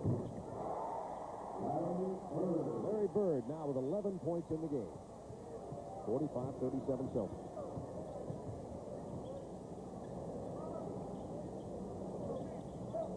Welch just played 5 minutes in the last game, had no points. There's a long-range winder for Derek Harper just inside the 3-point line. I think both teams showing you that they're going to shoot a little bit better here in the second half. Hale in the traffic. Different goaltending. I think they're going to call it. That's right. I thought they were going to call it. Donaldson had his hand on the rim. The Celtic bench was up that time. Here's Welch from the corner. Anthony Welch. And he does score in this basketball game. Welch is 6'9", 200 pounds. You can see long, tall, slim, drink the water. 6-point game, 47-41 Boston. Bird just turns it to 5. Now he has 13. Said he would not stay cold the entire game, Bob. Makes that 15. He's had 3 baskets since this half began. 49-41. Boston leading. Donaldson double team. Harper's open. And McHale with the rebound. Boston running. Dennis Johnson ran right through the foul by Al Wood. That's his third. Dallas foul, number 4, Al Wood. His third, team first. Dallas trying to look for more balance as they traded Dale Ellis, Jamie Vincent. They have some bigger players. Nice pass into Bird. That's a great pass into Larry Bird by Dennis Johnson. And he's fouled by Welch to boot. Dallas foul, number 44, Anthony Welch. Watch the play again. You see Bird take off. Now, Welch turns his head to the basketball. He lost the ball, and he pays the price. You must keep man-ball relationship. And as soon as Dennis Johnson saw that the defensive man turned his head, he made the pass and burned the rookie. 52-41. It's down to 6 points. Now Boston by 11. And it's been all Larry Bird in terms of scoring. Harper to Tarpley from the University of Michigan. Welch also out of the Big Ten. He's in traffic. He's going to just throw one up. He had Bird out of position, but he waited too long to go up in the air, and Bird recovered and made a good play to save himself. Bird just having a field day against Welch. What a terrible way to have to try to make a basketball team, knowing that the time is getting short. 54-41. Boston 8:40 to go third quarter. Well, I think Anthony Welch will be coming out as McGuire is going to be coming back in, and he's probably going to hate Larry Bird from this day forward. He will remember. Al Wood just inside the three-point line, won't go down. Bird gets the rebound and keeps it inbound. 54-41 Boston. Dallas had pulled to within 6, but Bird went to work. Turnover, and Dallas on the run. Al Wood, it's a 3-on-2. Can't get it to match up, though. Wood, he'll score. And he has 6 points now. And Aguirre waiting to come into the ball game at the next dead ball. Dennis Johnson. Started by Wood. Nice pass to Bird on the left hand, and he's fouled. Same thing. Wells did not know where the basketball was. But the basic fundamental rule in the game, you must know where the ball is. If you're going to lose anything, you're better off losing your man, Bob, because if you lose your man, all you have to do is watch for the guys throwing the ball, and that's where your man probably will be. But watch it again. And here's the thing, John. You won't be able to see Welch's head turned until after Larry has the ball in a beautiful left-handed shot. And, of course, Larry Bird, ambidextrous in the game of basketball, probably better with his left hand than a lot of players are with their right, if that's their normal shooting hand. 23 points now for Larry Bird. That didn't help poor Anthony's chances of making this Dallas Maverick ball club. 57-43 Boston, 7:45 to go in this third quarter. Wood gets around Dennis Johnson and scores. Al Wood gets his 8 points. He's had 6 here in the second half. He's played well. Vincent tries to drive the side. That good judgment is the better part of valor in this case. Parrish spins it into the lane with the left hand, and he's fouled by James Donaldson. And let's talk a little bit about James Donaldson. Donaldson came in and really helped this ball club. Had 11 rebounds last week in 23 minutes, but no block shots in the last 6 games. I got to think they're going to have to get some better defense out of Donaldson. Well, James is a very hard worker. He showed up at their mini rookie camp in July.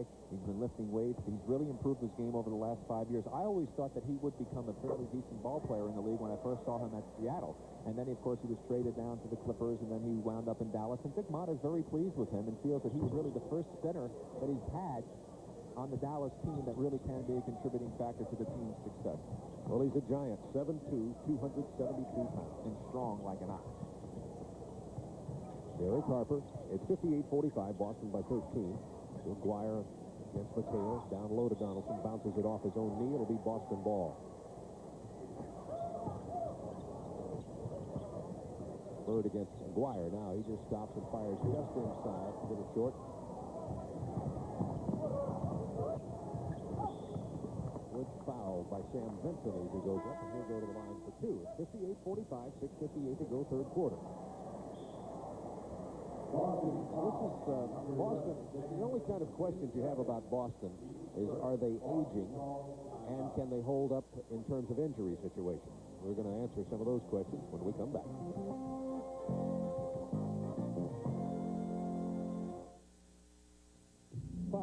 The Boston Celtics leading. Al Wood will go to the free throw line. We were talking about the age of the Celtics. Parrish is 33, Johnson 32, Walton 34, Bird 30. I don't know, that's not quite aging yet. Mature, you might say. I think, especially some of the Red Sox fans keeping an eye on what's happening in the World Series. I guess the Sox still leading 3-0 in that one, Game 7. But speaking about the age, I think that that's really blown out of proportion. In fact, so much so that at times I get very upset by it when they keep saying a player can't play when he gets to be 32, 33 years old. There's no reason he cannot play and be as effective as he was before. He just probably has to play a little bit less minutes. As far as injuries go, of course, they've got a problem with Walton, Wedman, and Eames right now, and that's something they didn't suffer at all last year. They had an incredible season, Bob. What the Celtics did last year was absolutely amazing. They put together such a run from December 25th after they were blown out in the game, actually lost a big lead to the Knicks in the Christmas Day game. From that point forward, they sustained an incredible level of efficiency throughout the rest of the season in the playoffs to win the championship, and they didn't have a lot of injuries. 14 games missed by McHale and only no more than 4 by any other player. As you see, the front court dominated again by the Boston Celtics, which they've done for many years with this great front line that they have of Parrish, McHale, and Bird. Talking about how many trades there were in the offseason, so many of these teams are trying to get that front line to match up with teams like the Celtics. Mark Aguirre. It's 59-48, 11-point Boston lead, 6:27 to go, third quarter. There were 44 players from 18 teams who changed uniforms in the offseason in the NBA. And a lot of that's happened recently. There was 25 only about a month ago, and a lot of action going on in the NBA this offseason. Turnaround won't go, but Larry Bird is there. Tarpley and Donaldson were down low, but Larry Bird got the tip in. He has 26. McGuire is managed to screen him off, obviously. McGuire now against McHale. McHale doesn't leave his feet, plays such good defense. Parrish also with good position, gets the rebound in front of James Donaldson. Back comes Benson. Several Big Ten players out here tonight, either on the team or trying to make the team. Benson from Michigan State against Harper from Illinois. And there's McHale from Minnesota. Benson. And he throws it out of bounds. It'll be Dallas ball. 61-48 Boston. Dennis Nutt coming into the ball game. The other rookie, if you look at Casey Jones, trainer Ray Melchiori on the right of the screen. Nutt doesn't really have much chance to make this team. He's a walk-on. He is the second camp that he's been in with the Dallas Mavericks. Great outside shooter, but I don't think he has any chance at all of making the ball club. It'll remain in possession of Dallas. He's 2 for 2 for three-pointers. There's Dennis Nutt. TCU. Quickly, name all the TCU players in the NBA. I just did.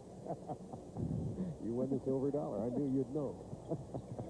And we didn't pre-plan that. Here's Mark Aguirre just inside the three-point line. It's good. Mark Aguirre, he's hit 2 consecutive field goal attempts. Nice pass to Parrish. Touchdown. He can't get it to fall. Looks like a wide receiver on that one. Stopped on the 5-yard line, Bob. He stopped on the 5-yard line. Aguirre with a three-point attempt, and that one was way off. Here we go. We're going to try the same pass to McHale. We'll just take it right down and over Aguirre. Well, this is Monday Night Football night, isn't it? That's right. We're trying to bring it all to you. Football, baseball, and basketball. Boston Red Sox leading the New York Mets by a score of 3-0 in the World Series. We'll keep you posted on that score if you like to watch your basketball. Donaldson is fouled by Parrish. There's the pass from Parrish. The lead down a little bit offline as McHale had to track it down to the side. Had it been thrown directly towards the basket, McHale wouldn't have had to make that nice move to go to the hoop to score the 2 points. As Donaldson will go to the free throw line. The foul on Roberts, who has 13 points and 10 rebounds so far in the game. An interesting bit of trivia this will be, if everybody will remember tonight. In years gone by, you can say what night in the United States of America on national television were there 3 major professional sports being televised, and tonight is the night.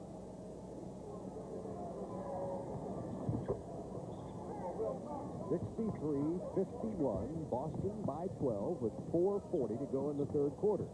I can't think of the other two. Parrish tries to hit Bird and doesn't, and it'll go to Dallas. A good cut by Larry. He was open. Had there been a good pass from Robert Parrish, Larry would have had another easy basket going to the hoop. Dennis Nutt being guarded by Sam Vincent with a foul away from the ball. Larry Bird laid just a little bit of a forearm chuck on Tarpley when he came through. Tarpley staring him down just a bit. Didn't appreciate it too much. You know, you get a real good view. You said Bird's a little bit slimmer, and he is, in fact. But when he stands beside Tarpley, when you see him, Tarpley is a big banger kind of player. They match up pretty well, physically speaking, in terms of Bird standing right in there, imagining being a full-court player. Tarpley's 244 pounds, and Dick Mott is trying to get him to lose some weight. They expect him to be down substantially within the next few weeks. In fact, an interesting statistic is we have the foul being called on the inside cut to the basket by Donaldson, third on Parrish, is that the Dallas Mavericks team last year averaged less than 5% body fat. That's a phenomenal percentage, because normally you think of that for marathon runners. Our TBS crew averages 95% body fat. Just give you an idea of the difference. Here's James Donaldson to Dennis Nutt. I'm not going to say anything about 3 seconds. You did tell me you were going on a diet, didn't you? Yeah, 90 of that's me. I'm going to get on the Rick Barry health food diet. Now watch Bird with Tarpley going through. Grabs him. Little push. Larry gave him a little shove in the back, and then as the play continued, Larry gave him one additional hit. Parrish inside, double team, shoots over Donaldson and Tarpley, but can't get it to fall, and here comes Rolando Blackman. Nice pass to Aguirre. Looks inside to Tarpley. Let's see how he does it. Not very well this time. Because McHale blocked a couple of shots the last game, and he was looking for him on that play, and that's why he missed. As Tarpley fouls as he reaches in on that play with Uwe Blop coming into the ball game. But intimidation happened there, and that's why you want to go ahead and make good plays against a man, because you get him thinking, and that's exactly why he missed. See what happens here. I think Parrish is okay. Tarpley reaches in. He tripped him first before he reached in and grabbed him. Floor is slippery down there on that end. That's where the falling happened previously when Dennis Johnson went down. So Tarpley picks up his second foul. But he's playing well in the exhibition season. Anybody over 6 feet tall is not meant to trip and fall to the ground. That's a whole different ball game when somebody 7 feet tall starts falling in stages. Like an old building being demolished. 63-51. Boston score hadn't changed for a moment until right then. 3:29 to go, third quarter. Tarpley, we were talking about how well he's been doing. He leads Dallas in minutes and rebounds and second in scoring coming into this final exhibition game. And that's better than I think they had expected him to play, although, of course, he was the #1 draft pick. Not having a particularly good game here this evening. Of course, not a lot of players are having a particularly good game here this evening. They blobbed to Tarpley from 18. Not his spot. Vincent with the rebound. Not his spot either. To Bird. And he just dribbles it out of bounds. I think Aguirre got a hand on that one and knocked it off his leg, Bob. I'm surprised, though, of the poor play here with this being the last exhibition game, the regular season coming up. Then again, it could be a bit of fatigue if the players have been going hard as Aguirre misses. And that's what I talked about, the nose to the ball with Tarpley. Likes the contact, likes to play inside. I liked his quote. Tarpley said, "The biggest room in the world is the room for improvement." Pretty good quote for a rookie. Bad. I wonder where he read it. University of Michigan. I believe it's Parrish holding out high. No, excuse me. Rolando Blackman, I believe, trying to go over the screen as Detlef Schrempf comes in and we have a timeout. I was thinking of where he read that quote when I saw that. We have 2:40 to go in the third quarter. It's a 12-point Boston lead.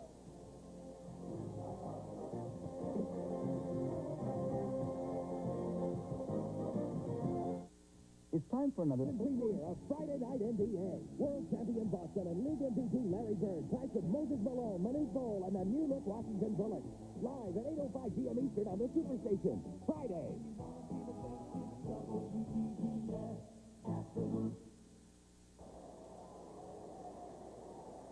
World Series update for you after 3 full innings. The Red Sox lead the Mets 3-0 at Shea Stadium in the 7th game of the World Series.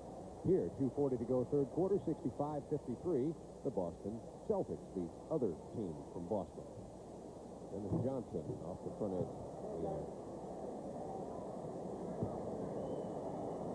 Detlef Schrempf back in the ball game for Dallas, by the way, right now. Look what's happened to the,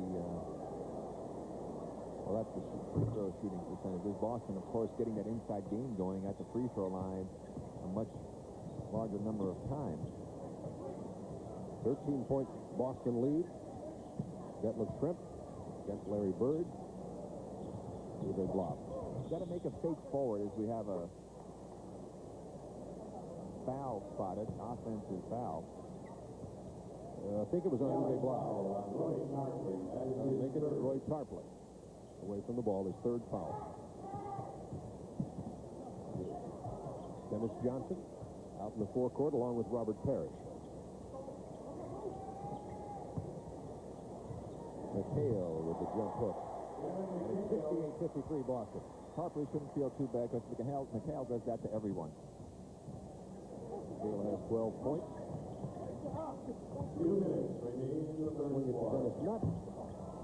Vincent with the long rebound, and Boston runs. There's pursuit. Good hands by Vincent. Here's Bird from about 15. And those two. Bird with 28 points. 70-53 Celtics.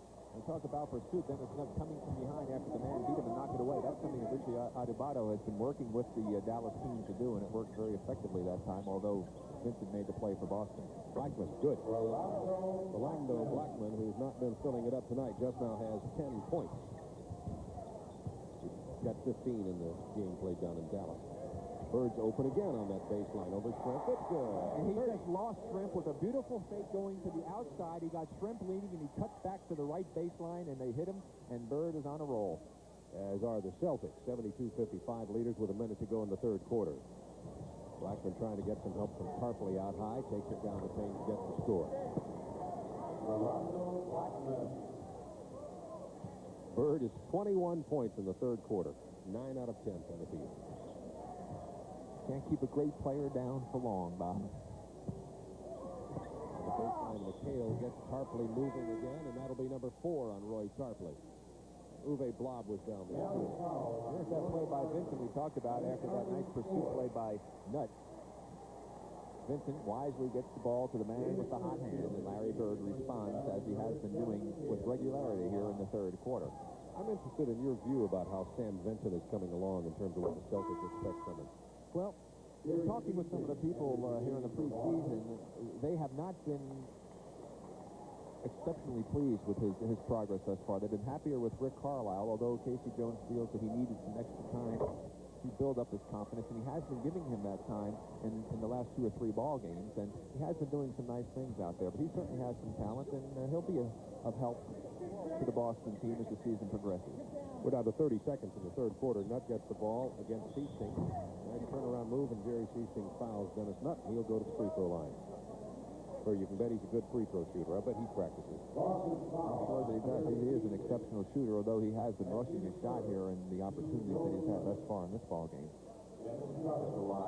Dennis Nutt, Anthony Welch, Myron Jackson, all trying to make it in the NBA. I think Jackson may be the man because of his ability to help on the press once Dallas starts to install that into their game plan strategy. He has great quickness and can help us a lot. Parrish sets the pick in the backcourt. Blackman goes down, and somebody should have been there up on that man doing the screening to talk. That should have been blocked. And Blackman is still down. He hasn't gotten up yet, as you see. Blackman took quite a shot on that one, and to use the old boxing terminology, he had his bell rung right here. Now, here he comes. Nobody's there. Boom, his head right into the left forearm. Now, Parrish did nothing illegal, did nothing dirty. That was just a case of no one being up there with Parrish to talk to the man, to communicate, to tell him that a screen was coming. And when you see that happen, you have got to communicate. They were so close to the Dallas bench, some of the Dallas players on the bench should have been yelling out to Blackman to watch out for that screen. And I think Dick Motta right now is talking to Blop and some people and telling him, you've got to be up there because that's a dangerous play. And Roy Blackman gets ready, tries to get better and get his equilibrium back here and his consciousness. Let's go ahead and take a break, and we'll be back in a moment.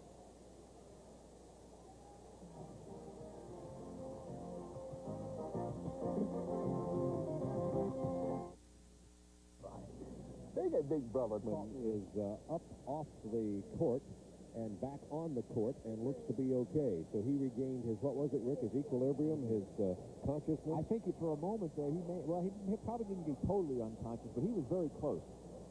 Really? He had the rubbery legs, that's for sure. Well, he's back and okay, and we're happy to report. 74-59 Boston, 5 seconds to go, third quarter. Here's the pick again. Blackman tries for 3 and misses. Seasting with the rebound, but the clock's going to wind down. At the end of 3, it's Boston 74, Dallas 59.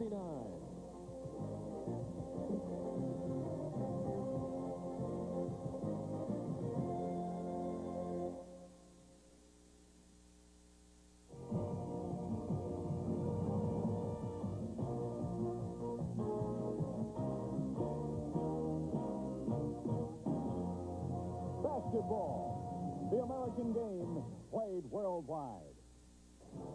Okay, here are all the score updates for you now. Here in our game, it's 74-59 Boston. In the World Series game, Boston leads the Mets 3-0, and Sid Fernandez now, by the way, has gone into pitch for the New York Mets. And the Giants are leading the Redskins in NFL action by a score of 3-0. So right now, the Giants, the New York area, got one team up, one team down. Well, they probably wish that they could reverse that. That the Mets wish they had the Giants 3. Boston 3-0. They're in the 4th inning right now in the World Series. But real scoring, as you can see, 2 3-0 games. But here we've got some scoring. There's real scoring right there on the right part of your screen. Larry Bird.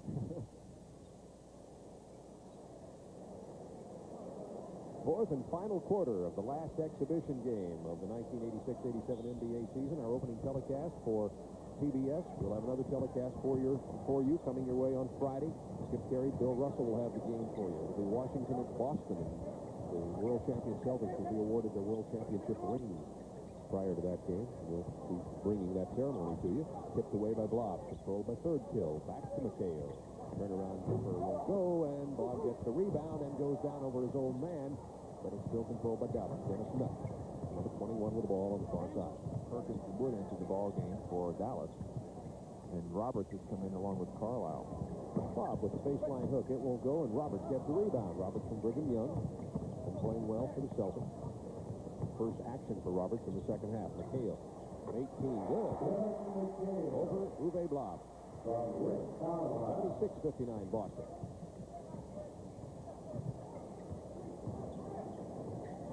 Dennis Nutt, about 23 years old, but he looks sometimes like he's about 16. Carlisle holding on the cut-through by Wood that time. Second foul. Rick Carlisle is second, the team's first. From the University of Virginia. There at the same time of Ralph Sampson. Speaking of Ralph Sampson, Rick Berry and I will be next Tuesday from Sacramento as Houston takes on the Kings. And the baseline jumper doesn't go, but McHale's going to get the foul, and Blob will go to the free throw line.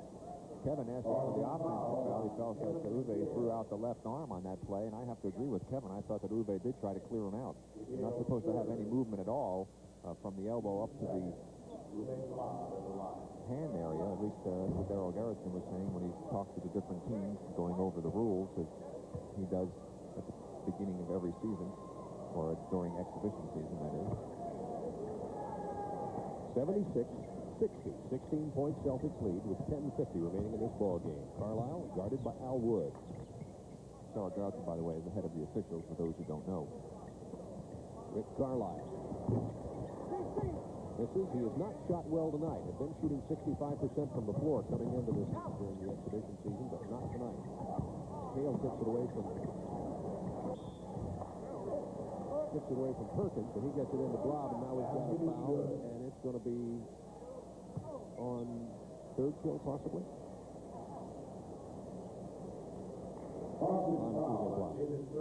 Going to the line.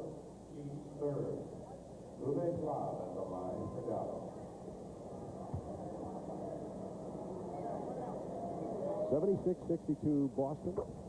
Bluff gets that one.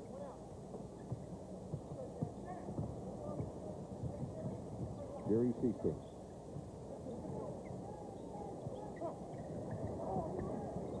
Hale looking for somebody inside. He can't find it. Takes it himself. Nice play, and he'll get the foul. And it's blocked.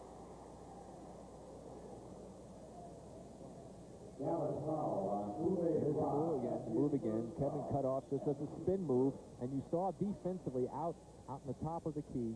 The rookie was out there, and he should have dropped back inside when McHale tried to make that spin move and attacked him, not allowing him to have the easy opportunity on the spin.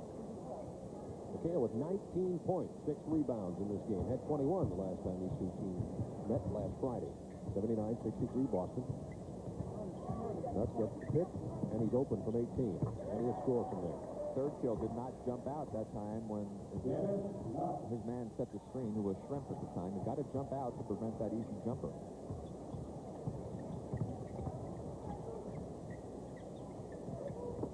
Nice pass inside. Carlisle has put it on the floor and regrets it.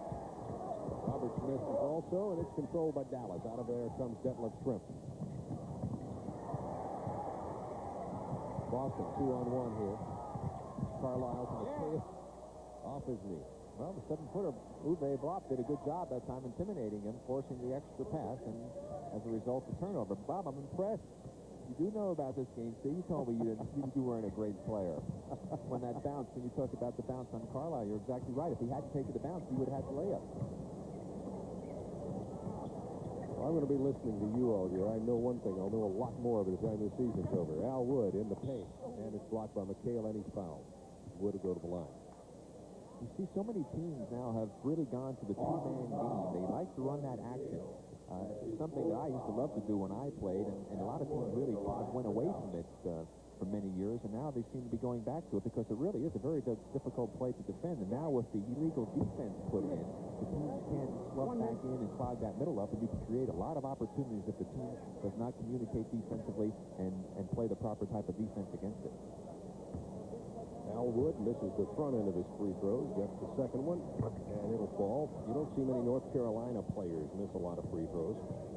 Casey Jones, soft-spoken, pleasant man who spoke today at the Hall of Fame luncheon, where the players all attended, were introduced to the local Springfield, Massachusetts residents. Senator Ted Kennedy was in attendance. His third kill at the free throw line from 14. He didn't call the bank shot, and it didn't fall. 79-66 Boston.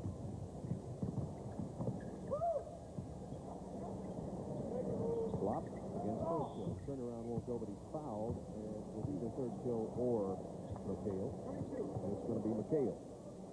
By the way, I just want to remind you, Super Football Saturday, 12:30 Eastern Time, Alabama will play at Mississippi State. A very critical Southeastern Conference game. Alabama lost last week to Penn State. Mississippi State was clobbered by Auburn, and Alabama had likewise done to them by Penn State. And then at 7 o'clock Eastern Time, Notre Dame versus Navy in Baltimore. Mel Proctor and Paul Horning will have that game for you, and I will be in Starkville along with Tim Foley. I see McHale getting the rest as the chief. Robert Parrish re-enters the game. McHale goes to the bench with 5 personal fouls. Rebound, Fred Roberts. That was just an awful shot on the part of Uwe Blop. His form on that one left a lot to be desired, Bob. You see the way he finished that shot with one finger up in the air, turned inside. Bill Wennington getting set to come into the game for Dallas. Bird is in. Carlisle for the open shot. That'll fall. We have Carlisle, Roberts, Parrish, Seasting, and Bird for the Celtics. And Dennis Nutt throws it away. And Wennington comes in, and Uwe Blop goes out. So it'll be Wennington, Wood, Perkins, Shrimp, and Dennis Nutt for the Dallas Mavericks. I think Dick Motta is giving Dennis Nutt his last opportunity in an NBA uniform right now.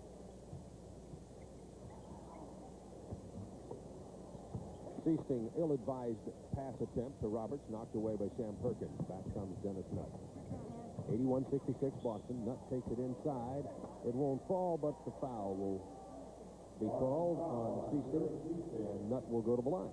Well, you know one thing, he's a nice young man, and Dennis Nutt was speaking of, and to have had the opportunity to have gone through 2 camps, to get a chance to play in some exhibition games, to have played against a great team like the Celtics, it'll be something he'll always remember. I don't really think that he's ever going to be able to make an NBA roster. Rick, I don't remember off the top of my head the last rookie free agent to make an NBA club. It's been a while. You know, an interesting statistic, though, as far as the draft goes. Last year, what a great draft, not this season coming up, but the one before. Of the 24 first-round draft choices that were available, all 24 of them made the ball club. Bird has 30 right now, but couldn't get that one to go down. 81-68 Boston, 7:47 to go. But a free agent in the NBA is almost a paradox, because there's almost no point for a free agent to even attempt it, because even third-round draft choices have a hard time making it. Shrimp on the baseline. He's fouled by Fred Roberts. We were talking about the changes, the trades and such. That's going to be on Bird, not Roberts. 2 fouls on Larry Bird. Talking about all the changes that took place.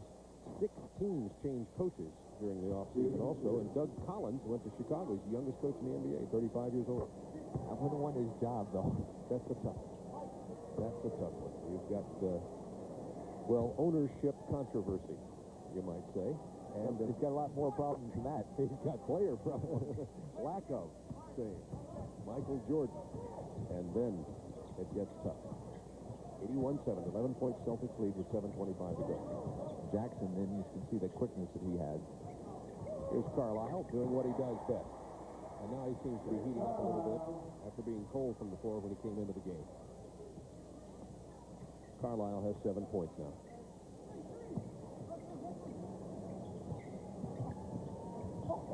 Trying to get it to Nutt off the screen, and Wennington just takes it in.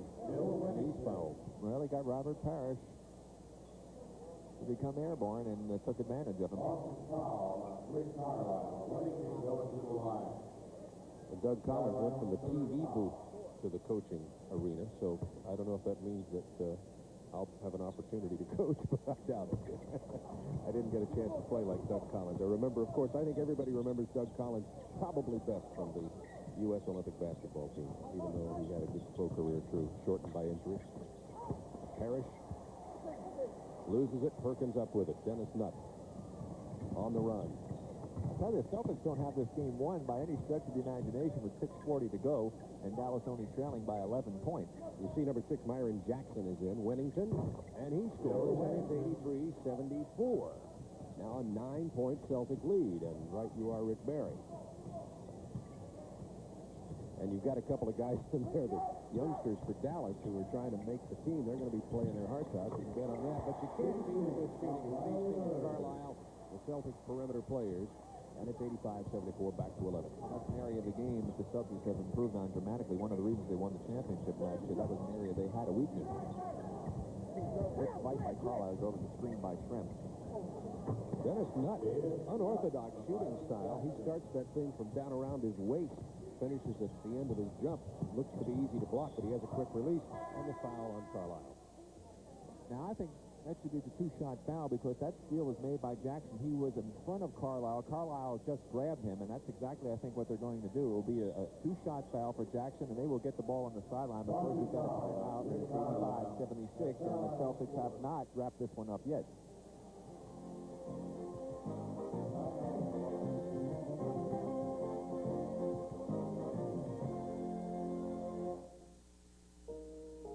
To receive the next 12 monthly issues, call now at 1-800-257-1234 and ask for Super Sports News.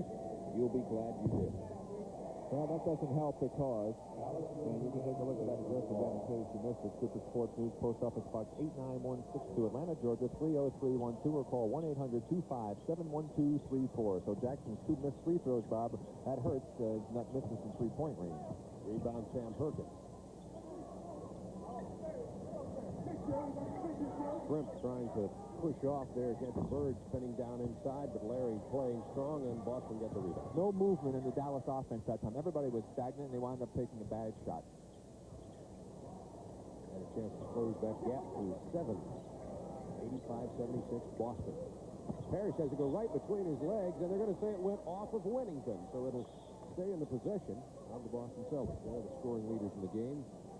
Surprise, Larry Bird with 30. Yeah, big surprise. Well, after the first half, he did have quite a prodigious second half, at least the third quarter, that is. Bird to Seasting. Well, Casey Jones knows his game is on the line. Look who he has in the game. He's got the big four in there. Johnson back in as well. 3-point attempt by Dennis Johnson. Rebound Detlef Shrimp. Here comes Dennis Nutt. I like Dennis Nutt in terms of his shooting and his quickness, but in terms of NBA caliber, Sam Perkins. well, that question will be answered by Dick Motta the next day or so. 85-78 now. The gap narrowing. I'd like to see Perkins take more of those type of shots, Bob. Get in close like that. Seasting open on the baseline. About a foot short. Comes up. Perkins. 3-on-1.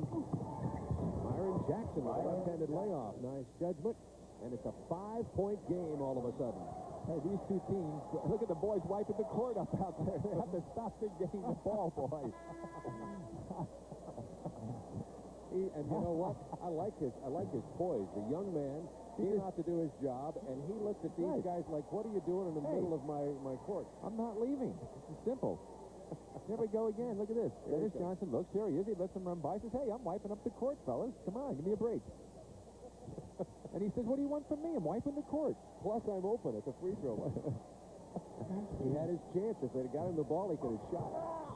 McHale is fouled by Perkins. With 4:26 to go in the game, it's down to a 5-point game. And Sam Benson's going to check back in for Boston. Jerry Seasting goes out. Dallas foul. Dick Motta makes any changes. He's going to stay with Shrimp, Nutt, Myron Jackson, Sam Perkins, and Bill Winnington. And available for action. Imagine his mom at home watching saying, Jerry, get off the court.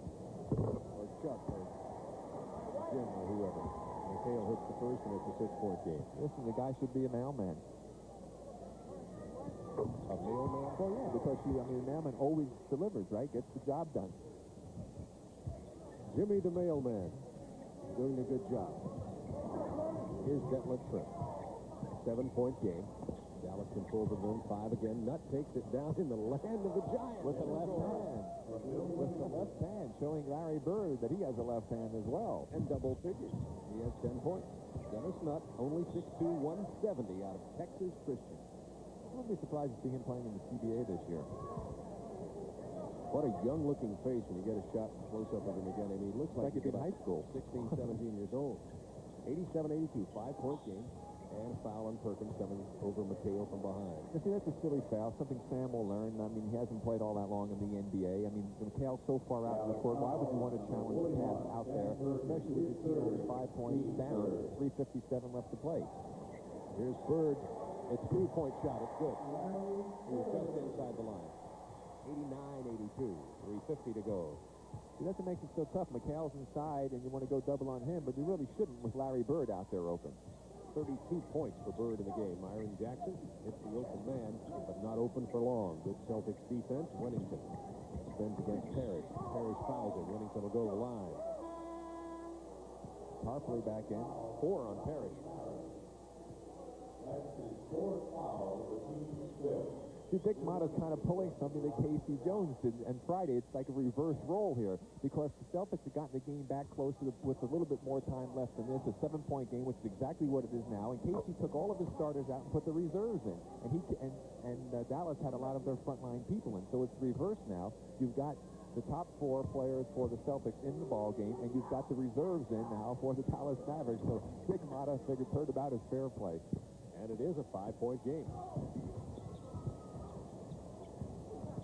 Vincent trying to get around Jackson. They're going to call Jackson for blocking. You need a ball on the side, only the 14th foul.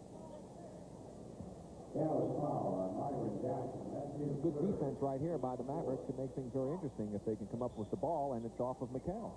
Tarpley doing a good job on McHale as Bird tried to lob it in, so McHale could go against the rookie from Michigan. 3:24 to go in the game. It's a 5-point game. Dallas could pull to within 3, the closest they would have been since, matter of fact, since it was 2-0. Shrimp against Bird on the baseline. It's a very important basket for Dallas.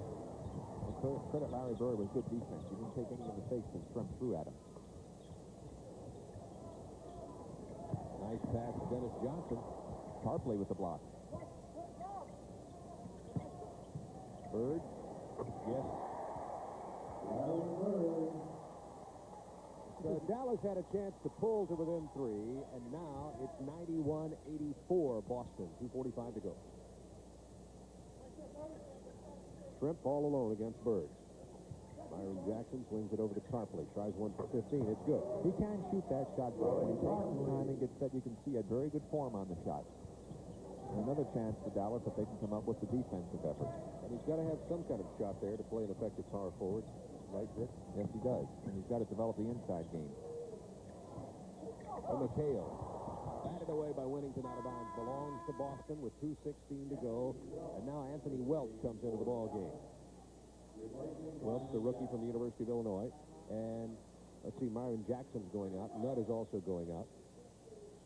And we've got a timeout. We'll be right back.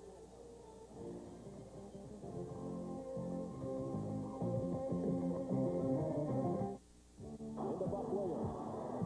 3 seconds. Kaminsky. 3 seconds left. Out the doctor. He's got a crack at it. 3-pointer. He got it. Celtics have the ball. Lowry gets the pass. Goes into the lane. Jump pass back out to DJ. DJ throws on the top. It's not. America's game. It's fantastic. Now, the taste of lemonade. Skip Carey and Bill Russell will bring you that game. That's 8:05 Eastern Time, Friday night. The next Tuesday, Rick and I will be in Sacramento for Houston. Dallas stays alive on the rebound by Tarpley. Good pass to Shrimp. And he's fouled. He goes to the hoop on the baseline with 2:06 to go in the game, and it's a 5-point difference. Now, this is the way that the Dallas Mavericks needed to play the whole ball game. Get the rebound, kick it out, get something going on the transition game. But we'll take a look again as Shrimp goes in strong. McHale waits for him, and Shrimp with a good job using his body, and the foul against McHale sends him to the bench. But you must understand why I think Dallas is going to be a very good team this year. Now, they have not played well. In fact, you and I were talking about it. Could we pick one player out who's really had a good game? And there isn't anyone who's really played a particularly good game. I mean, Dennis Nutt has done a nice job when he's come in here late in the ball game, but no one of their top players has really played well, and yet they trail by only 5 with a chance to go to 3 and still plenty of time left. Shrimp misses a very important free throw. Well, see, again, free throws. You had the 2 missed by Jackson. Now Shrimp has missed 1. If those 3 were made, you already have a 2-point ball game. So free throws are so critical at these stages of the ball game. 91-87, 4-point game, 2:05 remaining. And Welch, backcourt roll, going against Dennis Johnson. So another unenviable pass for the rookie. Parrish against Winnington. Tries to hand off. Shoots from about 8. Won't fall. Winnington with a big rebound. Dallas running. Pass to Tarpley. Has Welch on the baseline, but Tarpley's going to try it. It's blocked and saved and controlled by the Celtics. Nice play by Third Kill. Celtics pull it out. The bad choice was not making the pass to Tarpley. You don't give the ball to a 7-footer to take it down the court at the half-court mark. Bird sneaked away all alone again, and he gets a foul from Shrimp. There's Third Kill again. There's Tarpley as Dennis Johnson played good defense, made him change the shot, and Third Kill worked a good pursuit down the court, was able to get the block and the terrific save, giving the Celtics an opportunity now with Bird at the free throw line. And that was a great chance blown by the Dallas Mavericks because the young player, not the rookie, should not have given the ball to Tarpley. 91-87 with a 1:26 to go in the ballgame. And also, Tarpley, when he saw the opportunity that was lying in front of him, should not have tried to go to the basket. 93-87 with a 1:26.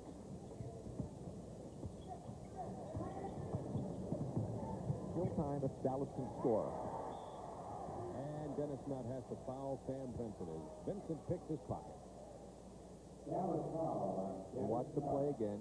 See that dribbling it a little bit too high and tried to cross it over right in front of Vincent, who made the good play, and the foul by Nutt. Now, what he should have done if he was going to be creative and tricky was gone behind his back, which a lot of players can do, and that's not really being fancy in that situation. Would have kept the ball away from Vincent. And that's a 2-shot foul again, fouling them from behind, not making the play on the ball. And so Vincent converts. They'll also get one more and the ball on the sideline. That should take care of things for the Boston Celtics there with 1:17 left, Bob. By the way, Friday night, Rick, you're going to be, as you well know, in Atlanta with Charlie Neal before the game, the Washington-Boston game, to preview the season and to make your picks for the 1986-87 NBA season. I can't wait. You're not picking Boston by any chance, are you? I don't know. You haven't decided yet. It's 95-87. I wouldn't go to the bank with any of my predictions, I'll tell you that. Sam Vincent with the layup beats Dennis Nutt on a nice pass. It's 97-87, and all of a sudden, Dallas could have pulled to within 3 points, and all of a sudden it's a 10-point game. Well, you know who's in the game for the Celtics. I mean, you know McHale fouled out. Third Kill did a nice job, but the experienced players proved the difference here down the stretch. And Third Kill playing well, tips it away, still belongs to Dallas, so down to 50 seconds remaining in this game. Speaking of your picks, you look in the Atlantic Division, they say that the trades and all the player exchanges that have gone on in that league, that particularly if the Knicks stay healthy, you talk Philadelphia, Washington, Boston, could be an awesome division. Vincent puts the nail in the coffin, 99-87, Boston. And of course, we're not talking about the Nets. Most people think they'll struggle this year. And it's tipped away again. Third Kill.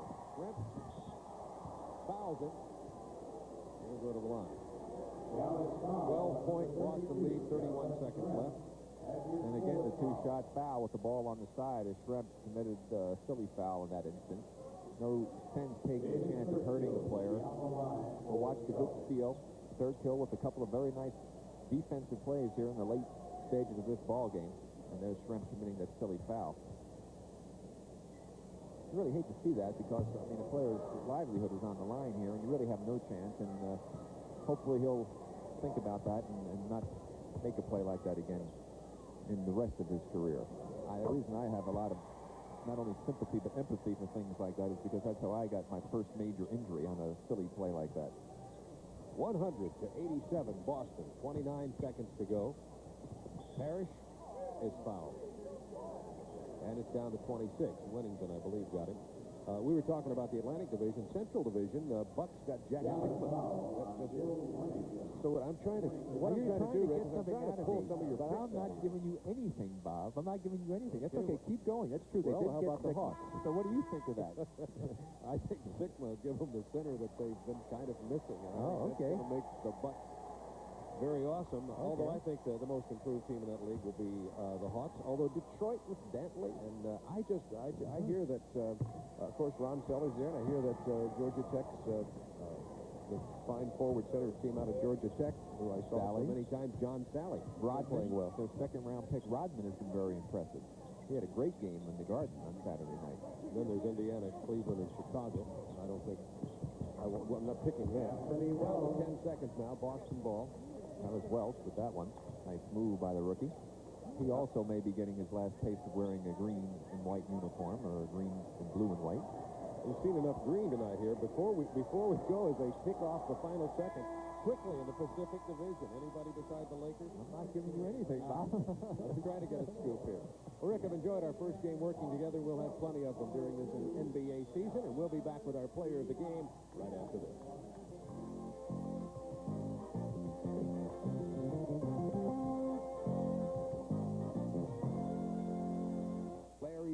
Larry Bird, who just filled it up here once again tonight and played an outstanding game as usual, is in mid-season form as he concludes the exhibition season. 36 points, 7 rebounds, 3 assists, and he really got hot, had 21 points in the third quarter alone. Turner Broadcasting and Miller Lite will present a check for $1,000 in Larry Bird's name to the Multiple Sclerosis Foundation. Final score from Springfield, Massachusetts, home of the Hall of Fame: Boston 102 and Dallas 89.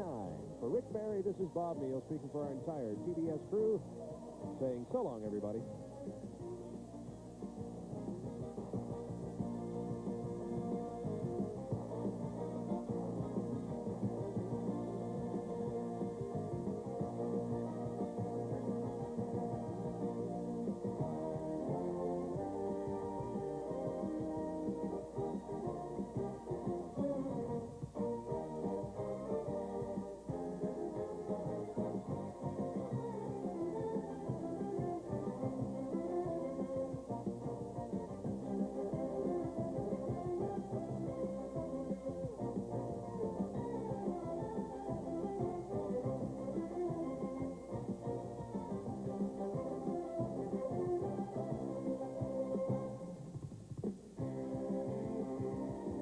Sports coverage of the NBA has been brought to you by the U.S. Armed Forces. It's a great place to start. By Miller High Life. Miller, made the American way since 1855. And by Delta Airlines. Serving more than 100 cities in the U.S. and overseas, Delta gets you there with care.